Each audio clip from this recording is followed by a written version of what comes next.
അതിന്റെ ഒരു ബിൽഡപ്പ് എന്ത് സിസ്റ്റംസ് ആണ് അവിടെ ഫോളോ ചെയ്യുന്നത് എന്നുള്ളതും നമുക്ക് ആ ലാംഗ്വേജിലൂടെ മനസ്സിലാക്കാൻ സാധിക്കും. One is known by the language one speaks. അല്ലെ, നമ്മളെ ഐഡന്റിഫൈ ചെയ്യുന്ന we call ourselves as Malayalis. And how is that? We are identified by the language that we speak. This is one reason why theorists say that language is ideological. Okay, അതുകൊണ്ടാണ് കുറെ തിയറിസ്റ്റുകൾ പറയുന്നത് എന്താ, that language is ideological. Ideological എന്ന് പറഞ്ഞാൽ എന്താ, dominating ideas എന്താണോ അതാണ് propagate ചെയ്യുന്ന ഒരു ഐഡിയോളജിക്കുള്ളിൽ, അല്ലെ. അപ്പം ഡോമിനന്റ് ആയ ലാംഗ്വേജ് ആയ മലയാളം മാത്രമായിരിക്കില്ല ഇവിടെ ഉള്ളത്, വേറെ പലതും ഇപ്പോഴല്ല പണ്ടുണ്ടായിരുന്നായിരിക്കാം. പക്ഷെ due to the ideological position, Malayalam was the one that was widespread, right? Just as when they talk about Indian literature, they think about only Sanskrit എന്ന് പറയുമ്പോൾ അതൊരു ഐഡിയോളജിക്കൽ പൊസിഷൻ ആയിരുന്നു. അതുപോലെ തന്നെ language is always ideological. It only considers the dominant parties എന്നുള്ളതാണ് പറയുന്നത്. What this implies for the theorists of Indian literature, however, is that an exclusive focus on the language of literature would render unsustainable formulations like a literature written in several languages. Okay, so Indian literature ne nammal language de basis le categorize cheyan nokkiyalum it's not going to work out, is what P.P. Ravindran says. Okay, because language is ideological. Alright, അപ്പോൾ ഒരു ഭാഷയുടെ ബേസിസിലും നമുക്ക് Indian ലിറ്ററേച്ചറിനെ categorise ചെയ്യാൻ സാധിക്കില്ല, because language is ideological, which automatically means that there are many different languages that are probably not coming into the picture because of this ideology that is working there. Alright, so an exclusive focus on the language of literature only, literature ഏത് ഭാഷയിലാണോ എഴുതുന്നത് അത് മാത്രം നമ്മൾ നോക്കുവാണെങ്കിൽ, okay, he's not saying that language is completely unimportant. He's saying that an exclusive focus on the language of literature, adine matram nammal eduthu nokkuvaanengil, it would render unsustainable formulations, adayathu work out cheyyatha ideas varum. End idea?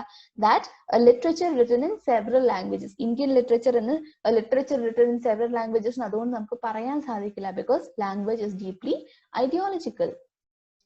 One might talk about Hindi literature, Tamil literature or Bengali literature, because these are kinds of literature based on specific languages and linguistic cultures. So namukku venengil angane parayam, okay, but these literatures are based on specific language and linguistic cultures ennallathu nammal manasilakkiyirikkanam. But one can talk about Indian literature unless by that one means as many as 19th century Orientalists, this Sanskrit literature, as well as several present day Western critics mean Indian literature. Alright, so idana prashnam. Nam specifically regional aayittu we can say Hindi literature, Tamil literature, Bengali literature, karanam adu valare specific aayittulla areas ne matramana define cheyyunnathu. But when we similarly adhe vein le if we talk about Indian literature, it's not going to work out. Alright, unless by that one means as many 19th Orientalists, 19th century Orientalists in Indian literature endairunnu Sanskrit മാത്രമായിരുന്നു അല്ലേ, അല്ലെങ്കിൽ present day Western critics mean by English literature. What do present day critics mean by Indian literature? Let's look at that footnote of what he's saying. When Salman Rushdie and Elizabeth West compiled an anthology of Indian fiction and published on occasions of the 50th year of India's independence, they did not consider specimens of Indian language literature worthy of inclusion in the anthology. അപ്പോൾ എന്താ, western ക്രിറ്റിക്സിലെ അവര് Salman റഷ്ദിയും Elizabeth വെസ്റ്റും കൂടി ഒരു Indian ഫിക്ഷന്റെ ഒരു work publish ചെയ്തിരുന്നു. പക്ഷെ ആ സമയത്തും അവർ ഒരുപാട് റീജിയണൽ ലിറ്ററേച്ചറും ബാക്കി ഒന്നും അതിനകത്ത് കൺസിഡർ ചെയ്തിരുന്നില്ല എന്നാണ് പറയുന്നത്. Okay, so even so one cannot talk about Indian literature the same way one talks about Hindi literature or Tamil literature എന്നുള്ളതാണ് പറയുന്നത്, because it is not inclusive. Okay, that is the key word here, it is not inclusive. This question emanates centrally from the politics of writing, and in this sense is closely affiliated to the question that agitated the minds of the likes of M.M. Dutt and Bankim Chandra in the 19th century. Okay, so here again that question comes up about the politics of writing. All right, if we look at literature only on the basis of language that is used, then the question of the politics of writing, which language do you use, why is it called a politics? Because nammal nerthe parna pole language is ideological. Okay, so which language you choose to write in it ensures the kind of power that your writing has. Appo the question is coming up again about the politics of writing, and it is very much affiliated to the question that agitated the minds of the likes of M.M. Datta and Bankim Chandra. 19th century അവർ ഇംഗ്ലീഷിനെ reject ചെയ്തപ്പോൾ അവരുടെ ഉള്ളിലും ഇതേ questions തന്നെ ആയിരിക്കണം വന്നത്. It is affiliated, that means it is similar to the questions that they also faced എന്നുള്ളതായിരിക്കും പറയുന്നത്.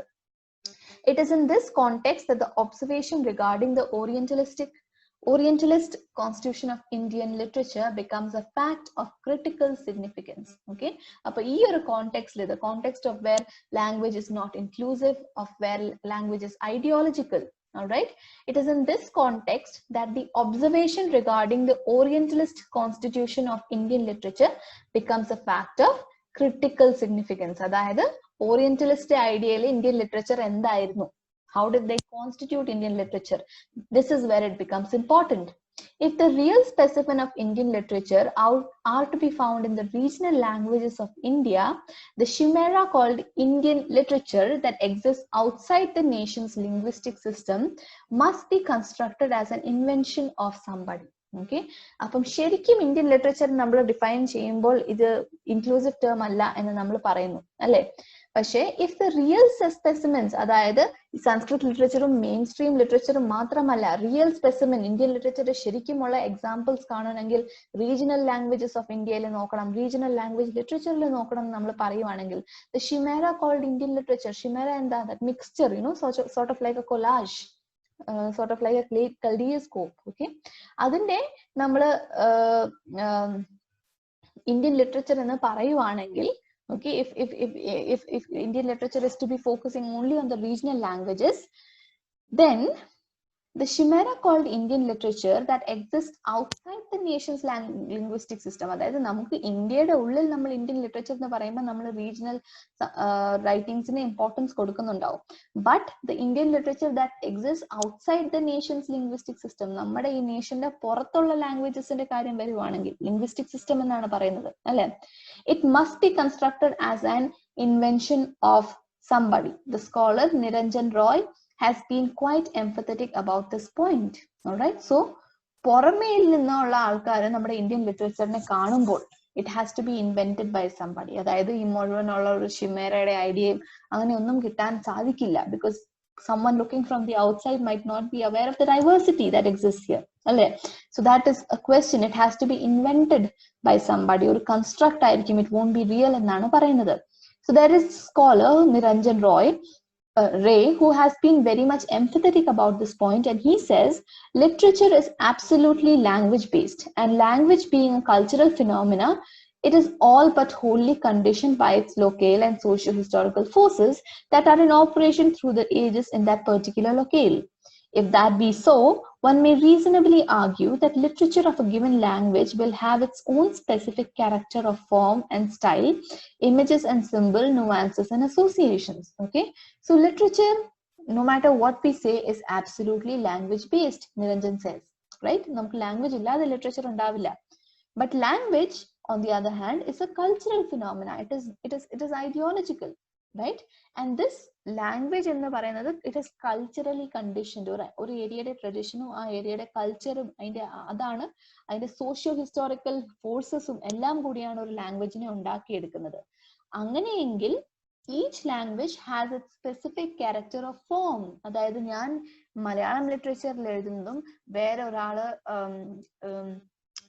ഫോർ എക്സാമ്പിൾ ബംഗാളി ലിറ്ററേച്ചറിൽ എഴുതുന്ന തമ്മിലുള്ള language difference മാത്രമല്ല ആയിരിക്കുന്നത്. There will be a difference of form, there will be a difference of style, images and the symbols and the nuances, the small ideas, right? And the associative meanings, ഇതെല്ലാം different ആയിരിക്കും. Why? Because language is culturally conditioned. For what one word means to me might not be the same thing. അത് നമ്മൾ അതുകൊണ്ടാണ് ട്രാൻസ്ലേഷന്റെ difficulties വരുന്നത് അല്ലെ. നമ്മൾ ഒരു വേർഡിനെ translate ചെയ്ത് കഴിയുമ്പോഴത്തേക്കും it completely loses it's essence. I can give you a very good example. As you know, I am not very familiar with reading Malayalam. എനിക്ക് മലയാളം നല്ലോണം വായിക്കാൻ അറിയില്ല. ഞാൻ ഡിഗ്രിക്ക് പഠിക്കുന്ന കാലത്താണ് സംഭവിച്ചത്. എനിക്കന്ന് മലയാളം ഒട്ടും വായിക്കാൻ അറിയില്ല. എനിക്ക് ആൽഫബറ്റ്സ് പോലും അറിയില്ലാത്തൊരു കാലഘട്ടമായിരുന്നു. I really wanted to read Chemmin. Library poem, I saw a translated copy of Chemmin. Cinema I wanted to read. So what I did is I took that book, and I can tell you one thing, I could not go beyond the first chapter. Maybe someone who did not know Malayalam and who was not familiar with these terms would not have found it disturbing. Okay, but me, I don't know how to read Malayalam, but I can understand Malayalam. When I saw translations like gold pot, അത് പിന്നെയും സഹിക്കായിരുന്നു. പക്ഷെ കൊച്ചു മുതലാളിനെ അവർ വിളിച്ചത് കേട്ടപ്പോഴാണ് എനിക്ക് പിന്നെ അത് വായിക്കാൻ പറ്റാഞ്ഞത്. They translated കൊച്ചു മുതലാളി as little boss. Okay, so a word like kochu modalali and a word like little boss, look at the difference in the meaning that comes. It is a literal translation, like kochu nu vechal little, modalali nu vechal boss, literal translation aanu, പക്ഷെ meaning ലുള്ള difference നോക്കിക്കേ. And the effect, much more than the meaning ചിലപ്പം similar ആയിരിക്കാം, പക്ഷെ the effect that word gives us, all right, is something that is completely lost. So why that happens? Because for me, who's living in the culturally conditioned area of Kerala, I understand what a Tangakudam is. Okay, it's a word that is used lovingly, and if the same word is being used by a lover as gold pot, it is completely losing its essence. Similarly, a word like Kochumudalali has a lot of emotion in it, but a word like little boss seems like I'm reading a cartoon work, right? So that is how every language has a specific character of form, styles, images, and symbols, and nuances and associations which cannot be defined within one term. All right, that is the problem that we have with Indian literature, and that is the problem that we have by defining literature based on language. All right, so I hope that was clear. The next subheading is called Politics of Writing. This brings us back to the question of politics of writing again. Okay, so then if language is culturally conditioned and we cannot define, literature using language, then what happens to the question of the politics of writing and the relation between ideology and literature that were raised, okay, that we have already raised incidentally in these pages. It may not be possible, either theoretically or in terms of a cohesive methodology, to carry forward a sustained argument in support of the presence of an ontologically related body of language with a shared discursive history